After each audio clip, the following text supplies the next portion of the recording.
오늘 루키서 2장 10절로 13절에 있는 말씀으로 은혜, 덤이라고 하는 말씀으로 함께 말씀을 나누기를 원합니다. 덤이라고 하는 말이 한국에 있습니다. 한국말 사전에 덤이라는 말이 있는데 제 값어치 외에 거저로 조금 더 얹어주는 것이 덤이다. 제 값어치보다 더 얹어주는 게 덤이다. 그렇게 사전에 나와 있습니다. 여러분, 하나님에게는 덤이 있을까요? 없을까요? 예, 딩동댕입니다. 하나님은 덤이 있는 정도가 아니라 하나님에게는 덤이 많이 있습니다. 하나님께서 인생을 다루실 때 하나님과 우리 인생과의 관계 속에서 하나님은 많은 덤을 가지고 인생을 상대하시려고 결정하셨다.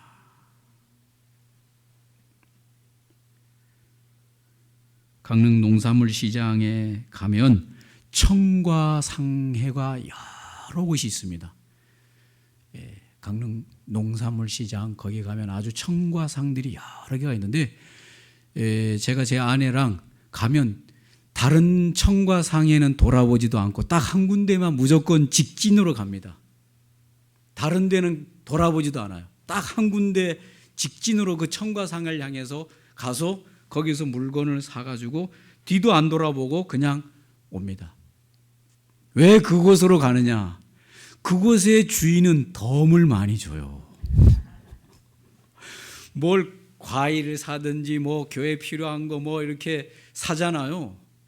그 사는 거 얼마면 얼마에 하고 나머지는 그냥 뭐 그 계절에 나는 참외면 참외, 뭐 복숭아면 복숭아, 그냥 그걸 아예 열어놓고 얼마예요 계산하러 가면 그냥 거기 있는 거 2개고 3개고 막 그냥 집어서 주는데 어느 날에는 뭘 한 박스 가격보다 이 덤으로 사과며 이런 거 얻어온 게 이게 부담스러울 정도로 주는데 야, 기쁘고 즐겁지요. 덤을 받을 때 기분이 얼마나 좋습니까? 그래서 계속 그 집만 가는 거예요. 근데 어느 날 갔는데 그 사장이 없는 거예요, 그 아줌마가. 그런데 연세가 좀 드신 분이 있는 거 보니 아마 어머니가 있는데 가서 뭘 샀는데 덤을 안 주는 거야. 아주 기분이 안 좋더라고요.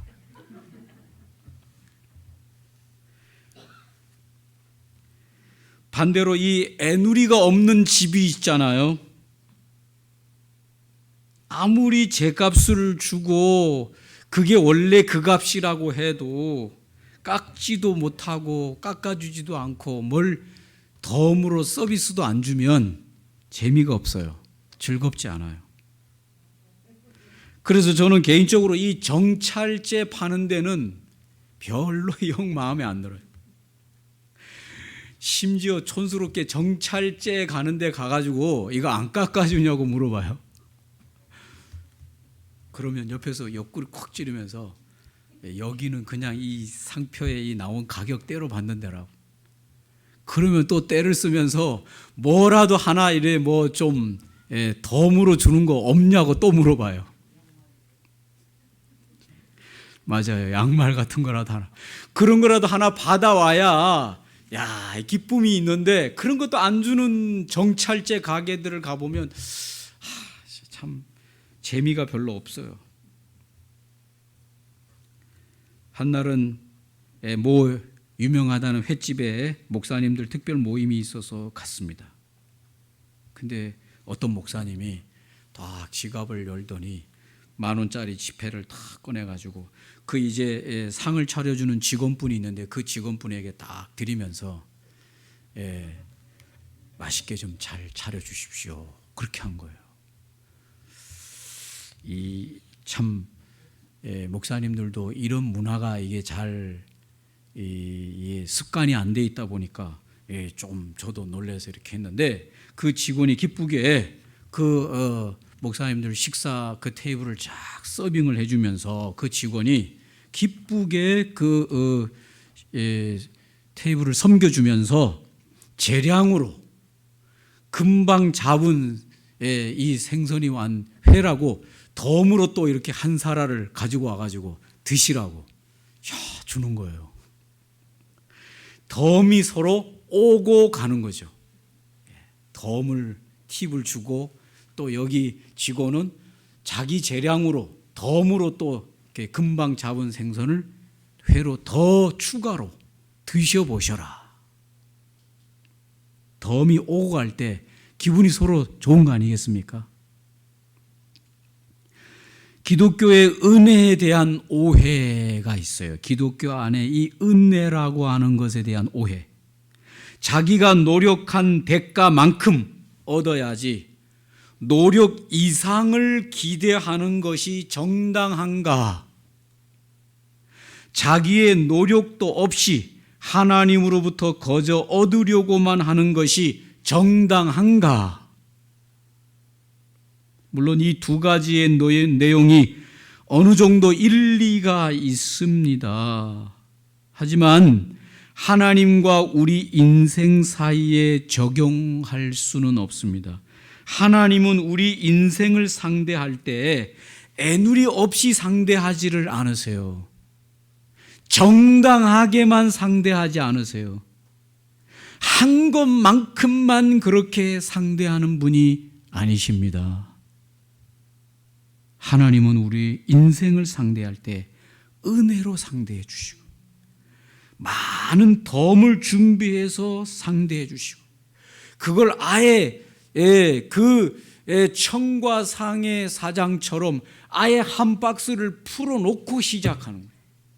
손님이 오면 이거를 그냥 덤으로 주겠다고 박스를 열어 제쳐놓고 손님이 오면 사가지고 가면 이거 좀 더 가져가시, 이거 좀 더 가지고 이렇게 계속 덤을 주기 위하여 박스를 열어놓고 상대하시는 분이 우리 하나님이시니 하나님 앞에 우리 인생이 나아갈 때 하나님의 은혜를 구할 때 얼마든지 덤을 구할 때 얼마든지 더 주시기로 작정하셔서 인생을 상대하시는 분이 하나님이십니다. 어디에 그게 나와 있습니까? 성경에 보니까 마태복음 20장 1절로 16절에 보니 포도원 주인과 품꾼에 대한 비유가 나오는데 큰 포도원을 경영하는 이 주인이 그 포도원에 일을 시키기 위하여 일꾼을 데리려 아침 일찍 일꾼들이 모여있는 인력 시장에 나가서 사람들을 뽑아다가 오전 9시부터 일을 시킵니다. 그런데 이 포도원 주인이 낮 12시가 됐는데 또 인력 시장으로 나가가지고 또 사람들을 불러다가 자기 포도원에서 일을 시키는 거예요. 몇 시에 그랬다고요? 낮 12시. 일꾼들이 일을 시작하는 것은 오전 9시부터 일을 시작하는데 낮 12시에도 나가서 일꾼들을 데려다가 일을 시키고 오후 3시가 됐는데도 또 나가서 인력 시장에 나가서 또 사람들을 데려다가 자기 포도원에 일을 시키고 심지어 오후 5시 제11시라고 하는 이스라엘 시간으로 11시라고 하는 오후 5시에도 나가가지고 그곳에서 일꾼들을 불러다가 자기 포도원에서 일을 시켰다. 그러면서 이 오후 5시까지 그 인력 시장에 남아있는 그 일꾼들 보고 이 포도원 주인이 물어봅니다. 너희는 어째 하루 종일 여기서 놀고 섰느냐? 그러니까 오후 5시까지 거기에 죽치고 앉아 있었던 이 일꾼들이 하는 말이 이렇게 말합니다. 우리를 쓰는 사람이 없습니다. 그들이 대답하였다. 그래서 포도원 주인은 너희도 내 포도원에 가서 일하라 하였다. 그리고 6시에 일을 마치고 1시간밖에 일 안 한 일꾼들이 있어요. 6시에 일을 마치고 모든 품꾼들에게 한 데나리온씩 다 나누어 주었어요. 이 한 데나리온은 하루치 품삯이에요. 1시간 품삯이 아니라 하루치 품삯을 다 나누어 주었어요. 오후 5시에 부름받은 일꾼들은 단 1시간밖에 일을 하지 않았고, 오후 3시에 부름받은 일꾼들은 3시간밖에 일을 하지 않았어요. 그런데도 하루치의 품삯을 다 나누어 주었어요.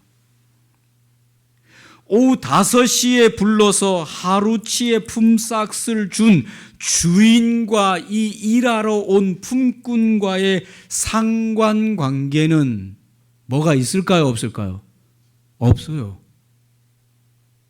그 일하러 온 품꾼, 오후 5시에 불러다가 1시간짜리 일을 시킨 그 1시간짜리 일꾼하고 이 주인하고는 무슨 관계가 아무것도 없어요. 그냥 일하러 온 일꾼이고 일을 시키는 주인일 뿐이에요. 그런데 그 일꾼들에게 하루치의 품삯을 준 거죠. 왜 그렇게 주었을까? 은혜로 베풀어 준 거죠. 은혜로. 그거 외에는 이 일꾼과 주인과의 상관관계는 없어요. 오직 주인의 은혜, 덤으로 주는 주인의 은혜만이 기록이 되어 있는 것이죠. 오후 5시까지 남아 있었던, 일을 하지 않고 그 인력 시장에 남아 있었던 품꾼들이 한 일은 무엇일까요? 오직 자신들을 데려다가 일을 시키는 주인이 나타나 주기를 하루 종일 그 인력 시장에서 앉아서 버티고 있는 것이죠. 마냥 기다리고 있는 것이죠. 인내하며 기다리는 것이죠. 그것이 그 품꾼들이 할 수 있는 것의 전부였어요. 여러분이 만약 가장이라면 하루 벌어 하루 먹는 이 날품을 팔아서 자식들을 먹여 살리는 가장이라면 오전 9시 전까지 막 주인들이 나타나가지고 선령 찍어서 당신 우리 집에 와서 일하시오. 당신 우리 집에 와서 일하시오. 이렇게 찍어서 사람 일꾼들을 태워서 데리고 가고 있는데 오전 9시가 지났는데도 나를 찍어서 일로 데려가지 못한 상태에서 남아있는 품꾼이라고 생각해 보십시오.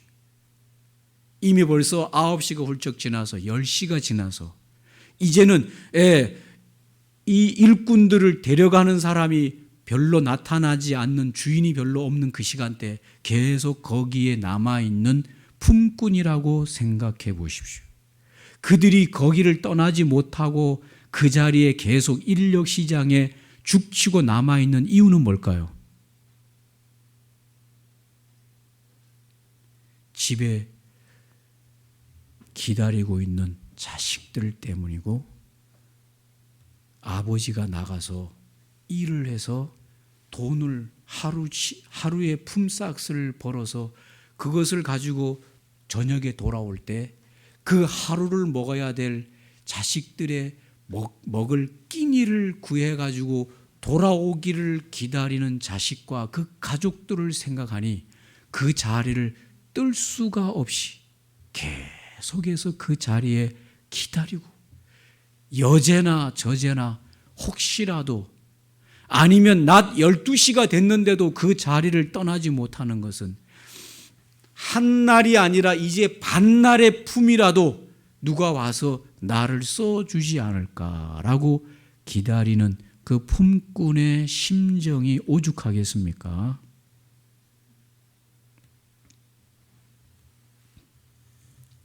그런데 기적같이 이제 거의 빈주머니로 아무것도 구하지 못하고 집으로 돌아가야 될 이 품꾼들의 그 처절한 심정과 무너지는 그 가슴이 오죽하겠습니까? 그런데 기적같이 오후 5시에 한 주인이 나타나서 거기에 몇몇 남아있지 않는 정말 찌질한 품꾼들. 왜 그들이 찌질한 품꾼이겠습니까, 여러분? 일을 시키는 주인은 거기 많이 몰려있는 일꾼 중에서 누구를 데려다가 일을 시키겠어요? 젊고 건장하게 생겼고 힘쓰게 생겼고 빠릿빠릿하게 뭔가를 시키면 잘할 것 같은 사람들부터 데려가겠죠. 나약하게 생기고 나이도 많고 몸도 약하게 생긴 사람들이 뒤처져서 그 시간까지 남겨진 거 아니겠습니까? 애초에 아침부터 뽑혀 데려감도 당하지도 못하고 누가 봐도 가서 일을 시키면 안 될 것 같은 가냘프고 여리게 생긴 인생들만 그 자리에 남아있는 거 아니겠습니까? 도대체 이들을 누가 쓸 수 있단 말입니다. 그런데 오후 5시에 나타난 그 주인이 그들을 불러다가 일을 1시간 시키고 하루치의 품삯을 주고 그들의 집으로 돌려보내는 이 주인의 은혜. 이 세상에서는 이런 주인 만나볼 수 있어요, 없어요? 없습니다. 이 세상에는 이런 주인이 없어요. 경쟁에서 뒤처지면 할 수 없는 거죠. 망하는 거죠. 경쟁에서 살아남는 자들만이 살아남는 것이 이 세상이요. 이런 생각을 가지고 피 터지게 싸우는 것이 이 큰 성 바벨론, 이 세상의 가치관이고 세상. 세계 2차 대전이 일어났을 때 독일 민족들이 민족 우월주의에 사로잡혀가지고 나약하고 힘없는 민족들은 다 소각시켜야 된다. 그래서 가스실에 집어넣고 소각시키는 그런 것이 이 세상의 가치관 아니겠습니까? 하나님께서 만드신 이 세상은 그런 세상이 아니에요.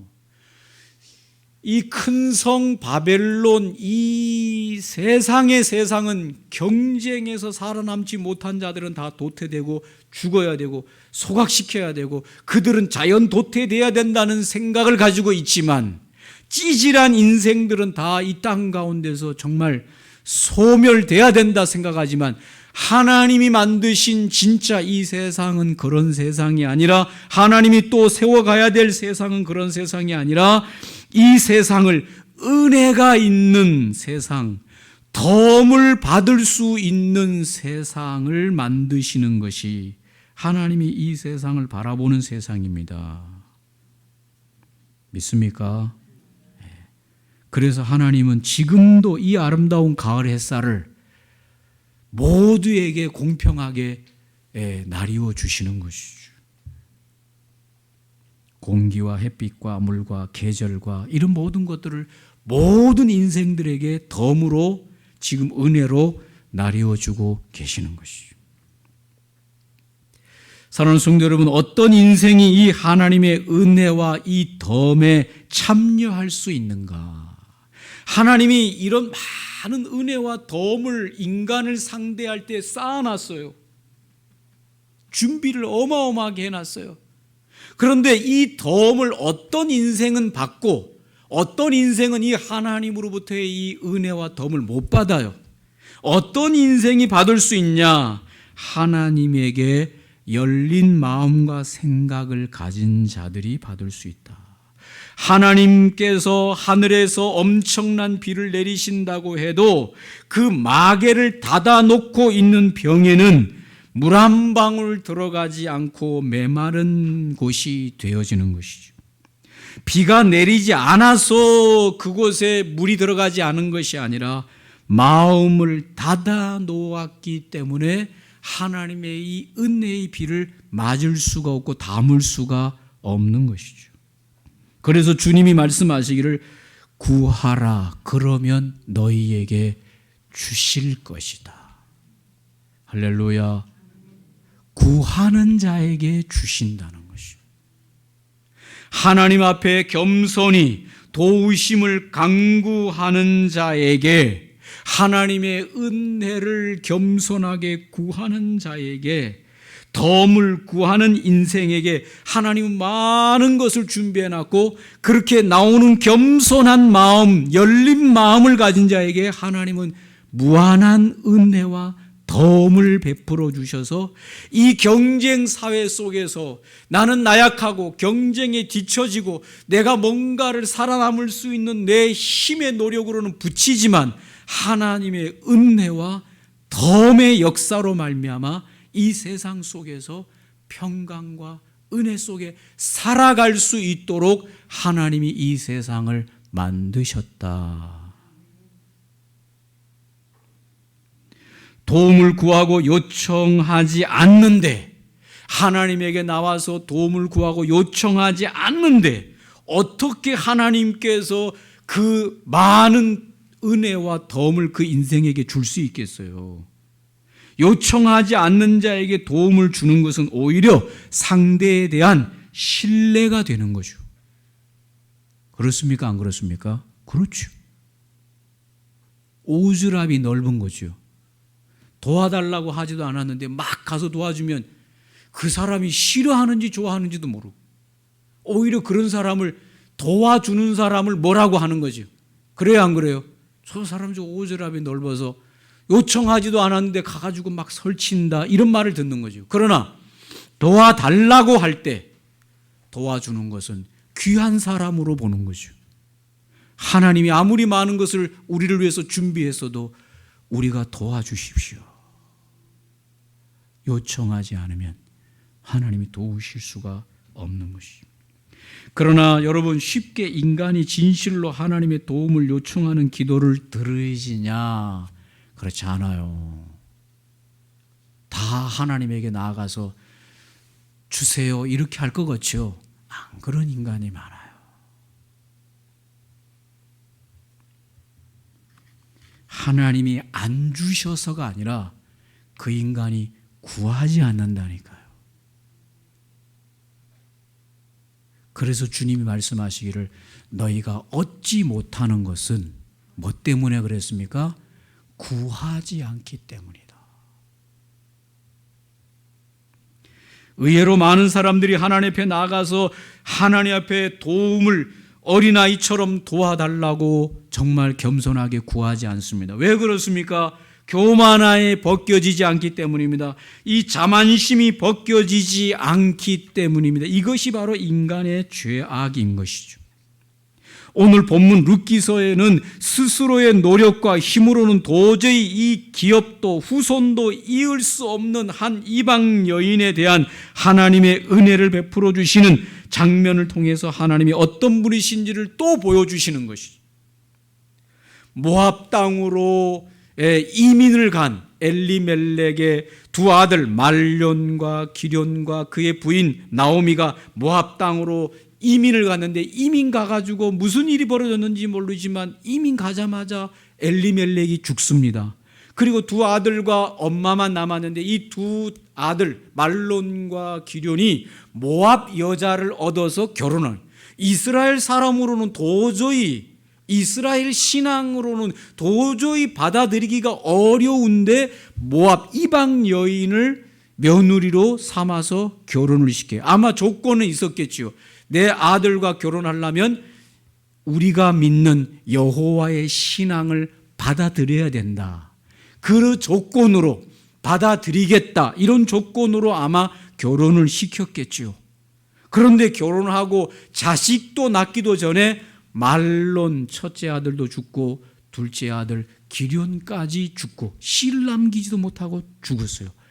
두 며느리, 이방 여인 두 며느리들이 청상 과부가 됐습니다. 그러니까 시어머니 나오미가 그 이방 땅에서 남편도 없고 자식도 없는 데서 어떻게 먹고 살겠어요. 그러니까 이제 떠났던 이스라엘로 다시 돌아오겠다고 결정하고 두 며느리들은 다 친정집으로 너희들은 돌아가라. 너희들은 이제 내가 어떻게 해줄 수가 없다. 돌아가라고 했는데 이 오르바는 돌아가게 되죠. 어머니에게 입맞춤을 하고 돌아가게 되는데 이 이방 여인 룻은 어머니에게로 안 돌아갑니다. 룻은 어머니와 함께 이스라엘 땅에 가서 이 나오미 시어머니를 공경하겠노라고 결정하고 어머니와 함께 이스라엘로 돌아오는 것이죠. 그래 와가지고 와보니까 이미 나오미가 이스라엘을 떠날 때 모압으로 갈 때 그의 가산과 재산은 다 팔아버렸어요. 아무것도 남은 게 없어요. 남아있는 건 친척들만 있으니 오히려 이방 땅에서 아무 친척도 없는 곳에 사느니 차라리 친척이 있는 이 이스라엘로 돌아오는 것이 낫겠다 하고 돌아온 거죠. 그런데 그곳에 와보니까 이 룻은 시어머니를 공경하는데 나이든 시어머니를 공경하기 위해서 아무것도 없으니 룻이 이삭을 주우러 가서 이삭 줍기 해가지고 겨우 먹고 사는 연명의 수준이죠. 여러분, 룻은 윤리적으로나 현실적으로 룻의 이 핍절한 생활이 당연한 것입니까? 아닙니까? 당연한 것이죠. 왜 그렇습니까? 남편 잘못 만난 탓이에요. 그래요, 안 그래요?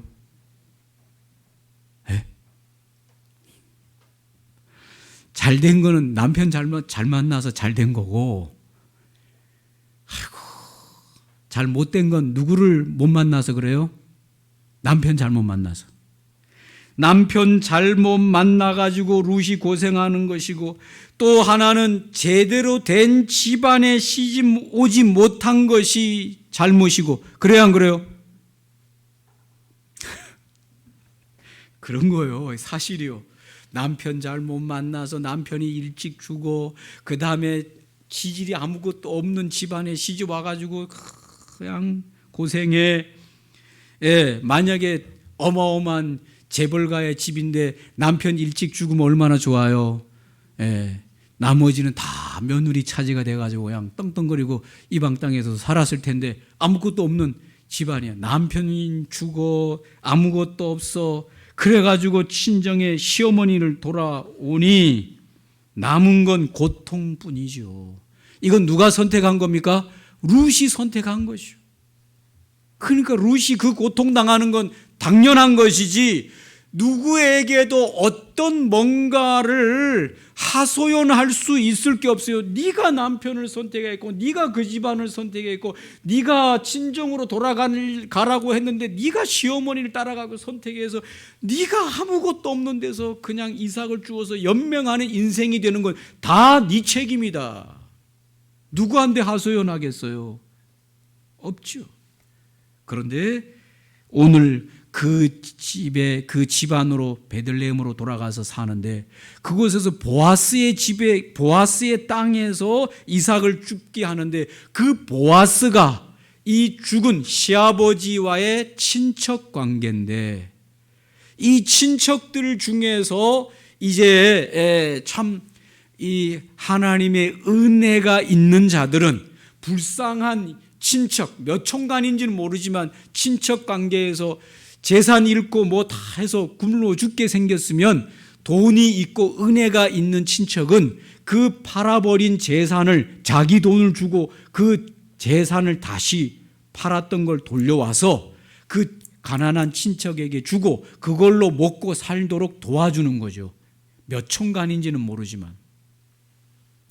그리고 자손이 끊어지면 그 집안에 대를 잇도록 자식을 낳아줘서 그 자식이 그 집안의 호적을 올려가지고 그 집안의 대를 잇도록 하는 이 기업 물음이라고 하는 제도가 이스라엘은 있는데, 그것도 의무가 아니라 선택이요. 내가 할 수 있지만 내 마음이 참 안 되네. 그러면 안 되는 거예요.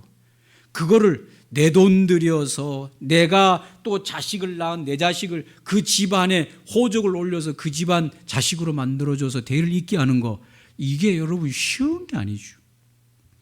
그래서 엘리멜렉의 가까운 친척이 그걸 요청했지만 그 가까운 친척은 나는 못하겠다. 그렇다고 그가 죄가 되는 게 아니에요. 사람이 그렇지 뭐 그게 쉬운 일이겠어요.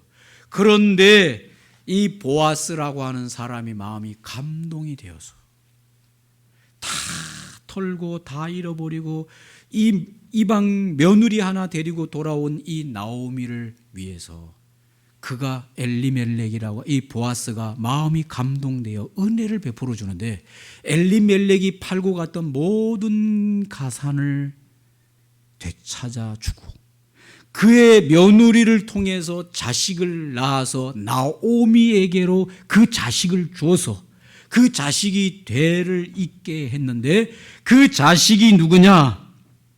오벳이다. 그래서 나오미의 세 번째 아들이 되는데 그는 룻이 낳았긴 했지만 그것이 나오미의 아들이 되는데 그 나오미의 아들의 이름을 오벳이라고 이름을 지었고 오벳이 나중에 성장해서 결혼해서 자식을 낳은 아들이 이새가 되고 이새가 결혼해서 자식을 낳은 아들 중에 누가 있습니까? 다윗이 있는 것이죠. 다윗 왕이. 그러니까 다윗 왕의 할머니, 외할머니로 한참 올라가면 누가 나오는가 하면 바로 이방 여인 룻이 나오는데 그는 어떤 은혜도 받을 수 없는 자기가 선택하고 자기가 걸어온 그 길인데도 불구하고 오늘 하나님께서 그 룻에게 은혜와 덤을 베풀어 주어서 다 회복시켜 주시고 그래서 오늘 이 본문에 보니까 룻이 보아스에게 물어봅니다.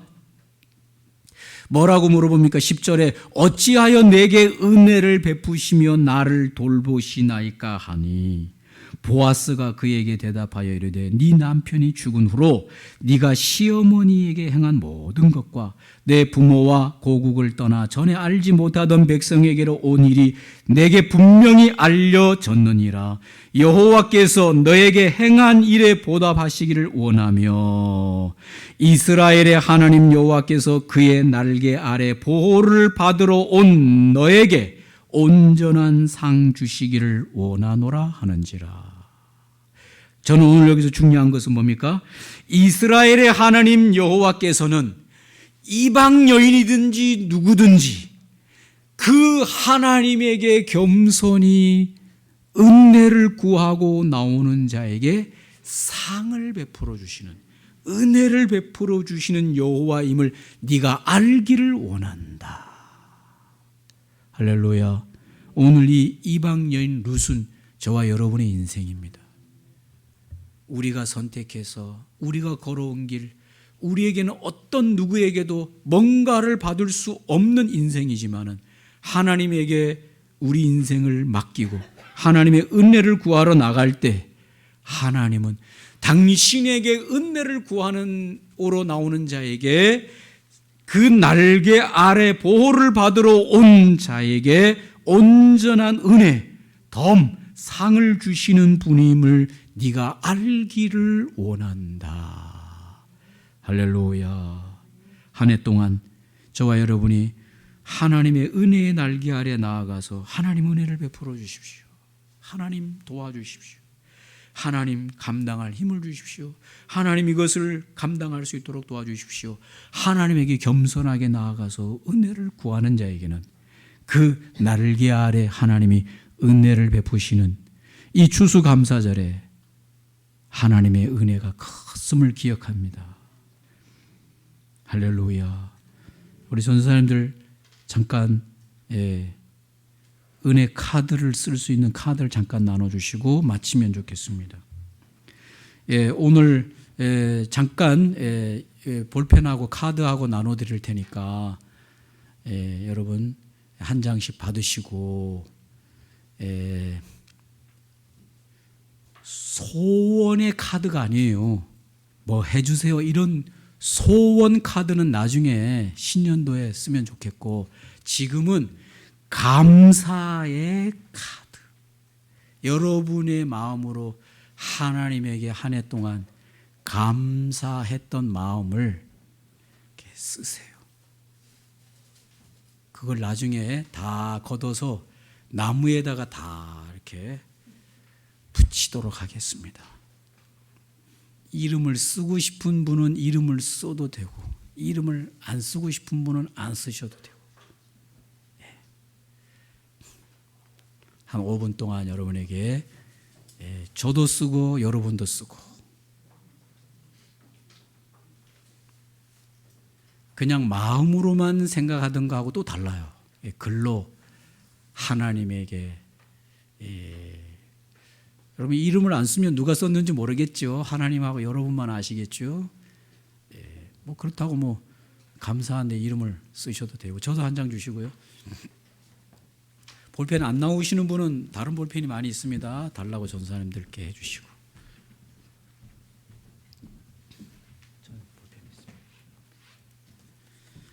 예. 한 5분 동안만 쓰고 마치겠습니다.